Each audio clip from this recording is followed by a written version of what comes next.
जय भीम मंडळी, आज मी तुम्हाला भोपळ्याची पुरी करून दाखवणार आहे. चला तर मग. हे भोपळा आहे, हे गूळ, पीठ गव्हाचं, डाळीचं पीठ, हे मीठ आहे, खसखस आहे, तेल आहे, या वेलच्या आहेत 3 पावडर करून त्यात टाकायच्या, मिक्स करायच्या. हे आता भोपळाचं खिसलेलं पाणी आटून घ्यायचं ह्याचं. नंतर पाणी असं चांगलं मिक्स करून घ्यायचं.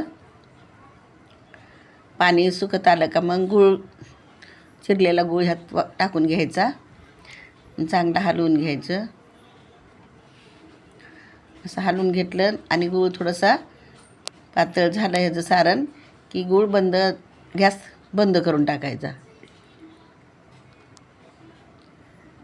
वेलची पावडर टाकायची. वेलची पावडर टाकली, असं हलवून घ्या व्यवस्थित. बघा कसं झालं आहे छान.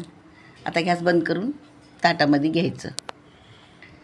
हे मीठ टाकले, तेल टाकलं, डाळीचं पीठ तसं हलवून घ्यायचं. हे गव्हाचं पीठ आहे. आमचा भोपळा पिवळा होता त्याच्यामुळं मी थोडासा त्यात रंग टाकलेला आहे.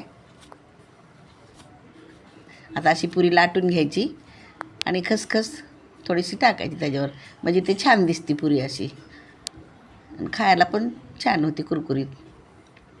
चला तर पोळ्या तळून घेऊ.